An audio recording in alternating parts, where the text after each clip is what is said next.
देता हूँ, अतल बितल सुतल लोक में तीसरे में चले जाओ। और अगाड़ी भविता इंद्र हो, अब की जो मनमंत्र आवेगा उसमें आप ही इंद्र बनेंगे। अब देवताओं की जगह खाली कर दो, मेरा अवतार इसीलिए है। कहा महाराज मुझे देते हो तो मैंने जो दान दिया है वो आपकी सुंदरता को देख करके दिया है, तो मैं जाऊं तो नित्यम दृष्टासी।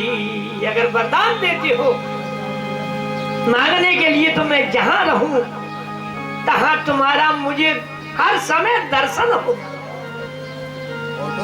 भगवान आज पहरेदार बन गए और भक्त पहरेदार बना करके भगवान को सुतल लोक में ले गए।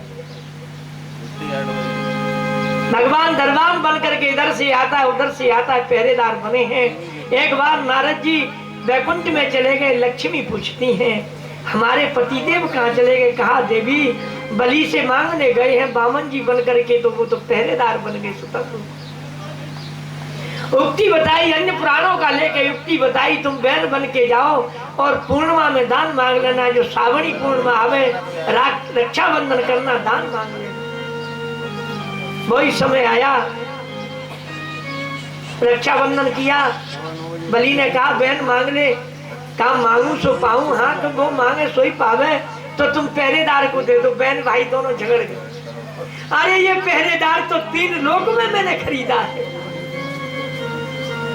यही तो मैया यशोदा कहती थी 3 लोक को मोल मेरो अकिलोई कन्हैया। ये बलि ने उच्चारण किया, ये तो इसकी कीमत तो 3 लोक की है, मैंने 3 लोक में लिया है। भगवान ने ये फैसला किया राजन हम 3 देवता हैं, 4 महीने तुम्हारे दरवाजे पे तीनों ही देवता पहरेदार बन करके रहेंगे। 4 महीने शंकर जी, 4 महीने ब्रह्मा जी और 4 महीना के लिए भगवान विष्णु। अहम भक्त पराधीनो या स्वतंत्र। भगवान ने कहा मैं तो भक्तों के पराधीन रहता हूँ। कल्पांत आने का समय हो गया। एक सत्यव्रत नाम के राजा हुए, कृतमाला नाम की सरदा पर ये जाकर के भजन किया इन्होंने। एक मछली आई तो इन्होंने जैसे ही संकल्प के लिए जल लिया तो मछली हाथ में आ गई। मछली को त्यागना चाहा, मछली कहती है मुझे कोई बड़े बड़े मगरमच्छ खा जाएंगे, दे मेरी रक्षा करो। तो कमंडलू में रख ली। घर को लेकर के आए तो कमंडलू में जैसे ही रखी बड़ी हो गई, अब बन नहीं रही तो मटका में रखवाई, मटका में भी नहीं बन रही है तो जाकर के समुद्र में छुड़वा दिया। 1 लाख योजन का रूप बन गया। महाराज सत्यव्रत ये प्रार्थना करने लगे, ये भगवान का मत्स्य अवतार है, सोने का सींग सिर पर है। भगवान कहने लगे राजन सत्यव्रत आज से 7वें दिन पर पृथ्वी पर जल ही जल हो जाएगा। 7 ऋषियों की नौका आएगी, बासुकी सर्प से बांध देना, तुम सब बीजा को लेकर के बैठ जाना। कल्पांत तक मैं ये लीला करूंगा और उसके बाद में पुनः सृष्टि को प्रारंभ करना। आज वही समय आ गया। सत्यव्रत जी महाराज सर्व बीजा को लेकर के 7 ऋषियों के साथ में जल की समुद्र से जैसे सुनामी लहर कहते हैं आई, सब नौका में बैठ गए। कल्पांत तक भगवान ने लीला की है। वेदों को ब्रह्मा जी से हयग्रीव नाम का दैत्य चुरा ले गया। भगवान ने जाकर के जल में हयग्रीव का वध किया। ब्रह्मा जी को पुनः वेदों को दिया। वो दिन कौन सा है जिसको एकादशी कहते हैं। एकादशी में वेदों की स्थापना की तो ये तिथि भगवान विष्णु की सबसे व्रत में उच्च कोटि की मानी गई। वो संत और वैष्णव आज भी उसी तिथि के लिए और उपवास करते हैं। बोलिए वृंदावन बिहारी लाल की जय। कायेन वाचा मनसेन्द्रियैर्वा बुद्ध्यात्मना वा नौश्रत स्वभाव करोति यद्यत् सकलं परस्मै नारायणाय ते समर्पयेत्। अष्टम स्कंद की कथा को भगवान नारायण के चरणों में समर्पित की। अब नौवां स्कंद यहाँ से लग रहा है। नौवें स्कंद में वंशावली का वर्णन है। सूर्य वंश से लेकर के वंशावली आगे सुखदेव स्वामी ने वर्णन किया और इसी में आगे चल करके रामा अवतार होगा। मन्वन्तराणि सर्वाणि तयोक्तानि श्रुतानि मे वीर्याणि अन्तवीर्यस्य हरे तत्र कृतानि तु। प्रभु आपने मनमंत्रों की बड़ी सुंदर कथा सुनाई, बड़े बड़े वीर राजा हुए उनकी भी कथा सुनाई, भगवान नारायण के अवतारों की भी कथा सुनाई है। यो सौ सत्यव्रत नाम राजर्षि द्रविडेश ज्ञानम योदित कल्पहन्ते देवे पुरुष से। सत्यव्रत जी महाराज कल्पांत के बाद में स्थापना क्या की इन्होंने? कहने लगे ये श्राद्ध देव के मनु हुए और इनकी संज्ञा नाम की पत्नी, इनके पुत्र 10 पैदा हुए। इक्ष्वाकु नृग सरियाति धृष्ट धृष्ट करूषकान नरस्यन्तं रसगं च नामगं च कविं विभुम्। ये 10 लाला पीछे उत्पन्न हुए हैं। सुखदेव स्वामी कहने लगे इससे पहले इनके कोई संतान नहीं। जब संतान नहीं थी श्राद्ध देव मनु महाराज के, तो इनने मित्रा वरुण यज्ञ किया पुत्र के लिए। जब यज्ञ प्रारंभ हो गया तो इनकी पत्नी ने जाकर के यज्ञ की जो हवन करता है उनसे कहा कि हमारे पुत्र नहीं हो, भावना तो दूसरी बना करके कही, पुत्र नहीं हो तो पुत्री हो जावे पर होना चाहिए। हवन करता जो होता है उनने जाना कि इनको पुत्री से ज्यादा प्रेम है, सो उसी समय उन्होंने पुत्री की आहुति। जब पुत्री की आहुति दे दी तो समय आने पर इनके इला नाम की कन्या हुई। मनु जी महाराज के जो भाव है वो कमजोर हो गए और उन्होंने कहा आचार्य से कि ये क्या कर दिया, मैंने तो पुत्र के लिए यज्ञ कराया, ये पुत्री कैसे हो गई? आपके मंत्रों में ये विलोमता कैसे आई, ये बताओ। उन्होंने जाकर के पूछा हवन करताओं से, कहा इनकी पत्नी ने कहा कि पुत्र नहीं हो तो पुत्री हो जावे, तो हमने पुत्री की आहुति दी। कहने लगे भाई ये गलती तो आपकी पत्नी की है। कहा महाराज नहीं हो तो इसको पुत्र बनाओ। भगवान नारायण का पुनः यज्ञ किया। अंतर्यामी भगवान नारायण कुछ भी बना सकते हैं, कथा में शंका करना ही एक अज्ञानता है। नारायण का यज्ञ किया तो ये इला नाम की कन्या को बालक बना दिया। जब बालक बना दिया तो इस बालक का नाम सुद्युम्न रखा। सुद्युम्न जी महाराज पुनः एक बार सेना को साथ में लेकर के शंकर भगवान का जो इलाव्रत खंड है उसमें चले गए। वहां गए तो जाकर के जितनी सेना है वो स्त्री हो गई और देवी जाकर के स्त्री हो गए, जितने घोड़े हैं वो घोड़ी हो गए, सभी विलोम हो गया। वहां से अगाड़ी निकले, चंद्रमा के लाला बुद्ध तपस्या कर रहे हैं, बढ़िया सुंदर मैया देखी, इन्होंने अपना गांधर्व विवाह कर लिया बुद्ध जी महाराज ने। समय आने पर इनके एक बालक पैदा हो गया जिसका नाम पुरूरवा है, उससे चंद्रवंश चलेगा। मनु जी महाराज जब ये लौट कर नहीं आए तो विचार किया और मनु जी महाराज जाकर के अपने पंडितों से, वशिष्ठ जी महाराज को बुलाया यहाँ और पंडितों से पूछने लगे मेरा बालक कहाँ है।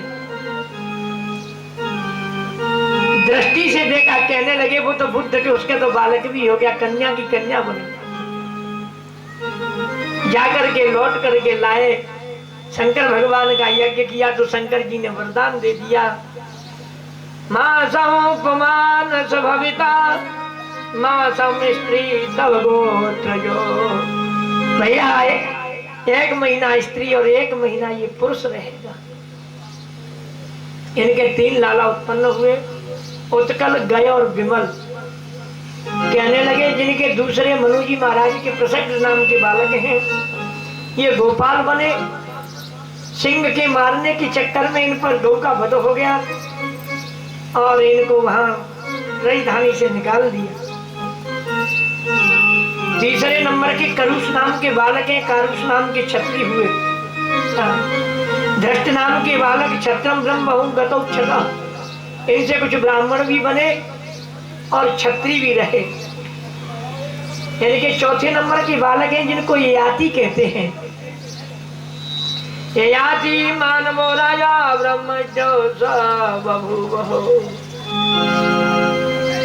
योवांग संगद्रय द्वितीय महो शिवः। एक बार सुकन्या को साथ में लेकर के, इनकी कन्या का नाम है सुकन्या, हजारों सखियों के साथ में, सेना साथ में है, सुकन्या को साथ में लिया और वन में विहार कर रहे हैं। कन्या ने एक तमाशा देखा जंगल में। एक बल्मीक माने बामी से 2 ज्योति निकल रही है। कन्या ने खेल के भूल में दोनों ज्योतियों में कांटे चबो दिए। इधर में चुमन ऋषि तपस्या कर रहे, नेत्रों को गोविंद आए, रक्त की धारा बहन करने लगी। चुमन जी महाराज का अनिष्ट हुआ। अपने योग के द्वारा उन्होंने सेना की और उनके सबके मलमूत्र रोक दिए।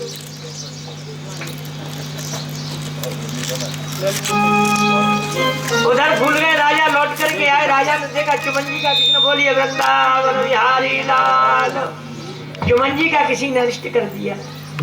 बल्मीक से चुमन जी को निकाला और निकाल करके आज प्रार्थना करने लगे। चुमन जी कहने लगे, राजन, जिसने मेरे ये नेत्रों को फोड़ा है वो मेरी सेवा में रहे। पूछा तो बेटी ने नेत्रों को फोड़ा है। आज चुमन जी महाराज की सेवा में 100 कमल राजकन्या रुदन करने लगी। 80 वर्ष की आयु की चुमन जी महाराज, 16 वर्ष की आयु की ये कन्या, बड़ा रुदन किया, कन्या का विवाह कर दिया। बेटी को समझाया, सुकन्या च्यवनम प्राप्य पतिम परम कोपनम प्रेरयामास चेतज्ञ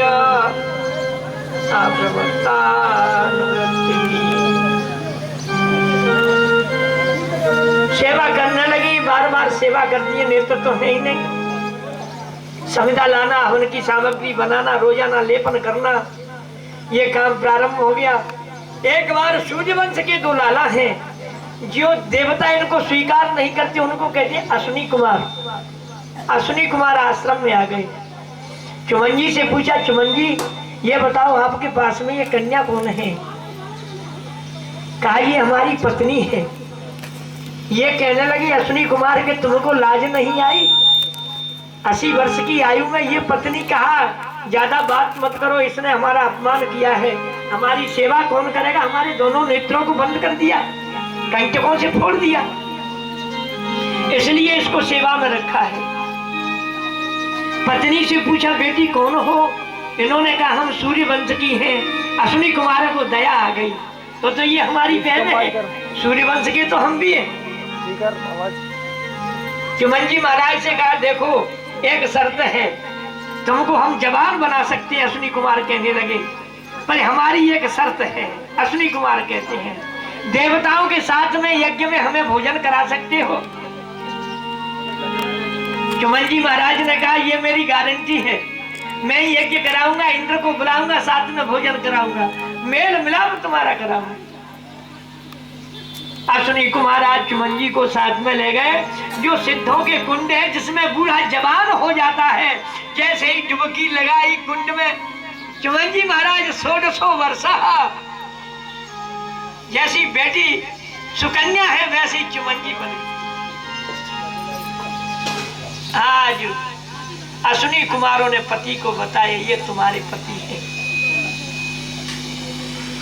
कुछ समय के बाद में सरियादी जी महाराज आए, बेटी का दर्शन किया और चुमन जी का दर्शन किया। बेटी से पूछती हैं देवी ये बताओ ये कौन है? चुमन जी कहाँ चले गए? कहा पिताजी ये पूछ लो वही चुमन जी है। चुमन जी ने सब कुछ बताया। कहा मेरी एक शर्त है। सरियादी राजन से कहा मुझे सोम यज्ञ करना है। सोमेना याजयन् वीरम ग्रहं सोमस्य चाग्रहीत असोम पौराभ्य चित्तेन। सोम यज्ञ की प्रारंभता जिसमें अमृत पान कराना है। सर्व देवताएं अश्विनी कुमारों को पंक्ति में बिठाना। जैसे ही अश्विनी कुमारों को पंक्ति में बिठाना तो इंद्र ने वज्र को उठा करके अश्विनी कुमारों पर मारने का प्रहार किया। योग बल के द्वारा चुमन जी महाराज ने इंद्र देवता के हाथ को आज स्तंभित कर दिया। वज्र की तरह हाथ रुक गया ऊपर के, वज्र नीचे नहीं आ रहा है। घबरा गए देवता इंद्र। चुमन जी महाराज ने कहा जब छोड़ूंगा तुमको तब इन दोनों को मिला लोगी। मेल मिलाप कराया, क्योंकि ये घोड़ी से पैदा हुए थे इसलिए इनका नाम अश्विनी कुमार था। इसलिए देवता पंक्ति में नहीं मिलाते थे। आज दोनों को पंक्ति में देवताओं ने मिलाया। सरियादी जी महाराज के 3 लाला हुए, उत्तान, वरीय और आनर्त। आनर्त के पुत्र हुए रैवत। रैवत जी महाराज के रेवती कन्या हुई। ब्रह्मा जी की आज्ञा के द्वारा ये बलराम जी को द्वापर में ब्याह किया। ये कथा का निरूपण नाभग जी महाराज के नाभाग नाम के पुत्र हुए। ये विद्यालय में जब तक चले गए तब तक भाइयों ने कोई अधिकार इनके लिए नहीं छोड़ा लेने के लिए। पिताराम के पास आए तो भाइयों ने कहा कि भाई तुम्हारे अधिकार में तो हमने पिता को दे दिया है। कहा पिताजी हमारे लिए तो घर रहने के लिए नहीं है, कुछ भी नहीं, तुमको दे दिया अधिकार में। कहा लाला तुम बहुत बड़े विद्वान बन के आए हो, यहाँ अंग्रा गोत्रीय ब्राह्मण यज्ञ कर रहे हैं, उनके वहां चले जाओ। जब वो छठवें दिन के सूत्र को भूल जाएंगे तो उस सूत्र का उच्चारण कर देना तो तुमको बहुत सा धन मिल जाए। यज्ञ में पहुंच गए, छठवें दिन के सूत्र को यज्ञ में बोलना भूल गए तो इन्होंने जाकर के विष्णु देवा नाम के सूत्र का उच्चारण किया। यज्ञ के आचार्य बन गए। यज्ञ की सर्व संपत्ति इनको मिली। जब मिली तो शंकर भगवान रूप धारण करके आए। कहने लगे बची हुई संपत्ति तो शंकर भगवान की हो।